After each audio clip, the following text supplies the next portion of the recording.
Our social response project is on the issue of homelessness.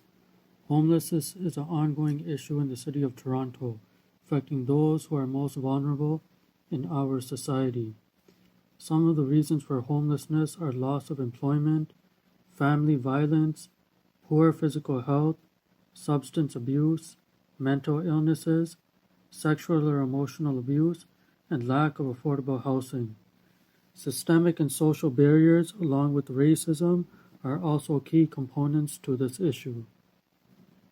The main component to the homeless issue in Toronto is the economy. The housing market with increased rent has exacerbated this issue. With lack of affordable housing, the situation of the homeless population is getting worse. Also, a great number of people who are homeless and in shelters are on Ontario work or on disability. Temporary homeless shelters set up in hotels and other facilities during the COVID pandemic are set to start closing this spring, with leases starting to expire. The city says it plans on expanding some, but the move raises the question on where people will end up going once again. Homeless statistics say 10,000 people are considered homeless.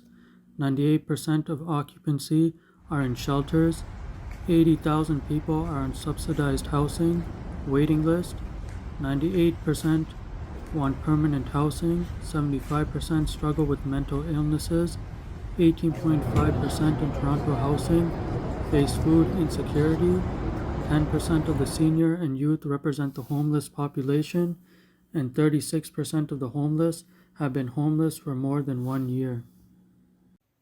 During the pandemic, hotels became a place for homeless people to stay as shelters began to overflow, which caused the COVID-19 virus to spread at a very rapid rate. For a while, this was good for the homeless people of Toronto since it gave many of them a place to stay. The bonus of being able to stay in a hotel room instead of a homeless shelter is that hotels have individual rooms for people, so COVID-19 is less likely to spread in this scenario. When hotels began to move homeless people back into shelters, it was problematic. Shelters are a lot smaller than hotels, so many homeless people who were temporarily living in hotels during the pandemic now had nowhere to stay as they were kicked out. The homeless people that were able to get back into shelters still weren't too fortunate. Shelters were even more overpacked than they were in the first place, which also caused COVID-19 to spread even faster than it initially was, since there was more contact going on between people, and social distancing wasn't being applied. Another reason as to why many homeless Torontonians had no place to live once hotels started to shut down is because there were no shelters yet being made beforehand. If those who were temporarily living in hotels were to be guaranteed a place to live, then the city should have made more homeless shelters before shutting down the hotels. What would you do if all that you knew went up in flames? You walk to your car as you judge from afar how to end up here. If only you knew what I've been through to still be here. I found nail and tooth and ration my food to still be alive. Just for a day, I want you to try and put yourself in my shoes.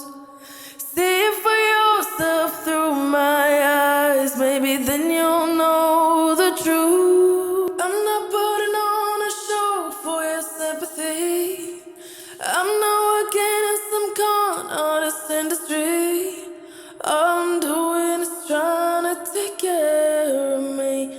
All I'm doing is trying to keep my sanity. You say it's a choice, but I never chose this. Do you think that I rely on luck to get by and live on change? The pain in my eyes will tell you my story, raw and no lies. Just for a second, I want you to look past your judgment of me.